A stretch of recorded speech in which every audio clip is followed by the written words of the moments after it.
Quand vous sortez de l'école en compagnie de vos parents, ou que vous lisez les journaux, ou parlez à des gens, vous avez sûrement remarqué que presque tout le monde désire des changements dans ce monde.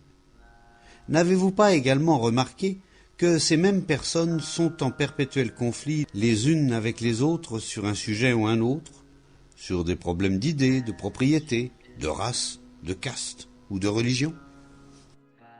Vos parents, vos voisins, les ministres et les bureaucrates, ne sont-ils pas tous ambitieux? Ne se battent-ils pas pour une meilleure situation? Ne sont-ils pas par conséquent toujours en conflit avec quelqu'un d'autre? De toute évidence, ce n'est qu'une fois disparu cet esprit de compétition qu'adviendra une société pacifique dans laquelle chacun de nous pourra mener une existence heureuse et créative. Mais comment faire pour y parvenir? Les réglementations, la législation ou l'entraînement de notre esprit à bannir l'ambition peuvent-ils éliminer celle-ci? Sur le plan extérieur, on peut vous entraîner à ne pas être ambitieux. Sur le plan social, vous pouvez cesser d'être en compétition avec les autres. Mais intérieurement, vous serez toujours ambitieux, n'est-ce pas? Est-il donc possible de balayer totalement cette ambition qui est source de tant de souffrance pour les êtres humains? Vous n'y avez sans doute pas songé jusqu'ici, car personne ne vous a parlé comme je le fais ici.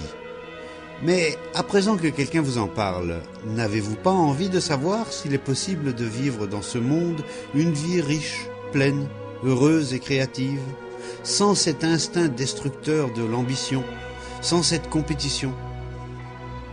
N'avez-vous pas envie de savoir comment vivre de telle sorte que votre existence ne détruise pas autrui ou ne jette pas une ombre sur son chemin? Nous pensons en fait que c'est un rêve utopique qui ne peut jamais se réaliser dans les faits. Mais je ne parle pas d'une utopie, ce serait stupide. Vous et moi, qui sommes des gens simples et ordinaires, pouvons-nous vivre de manière créative en ce monde sans cet instinct d'ambition qui se manifeste de diverses manières, telles que la soif de pouvoir ou de réussite sociale? Vous trouverez la bonne réponse quand vous aimerez ce que vous faites.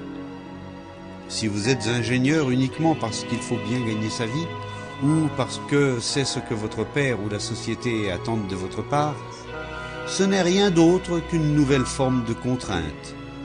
Or la contrainte, sous quelque forme que ce soit, engendre la contradiction, le conflit.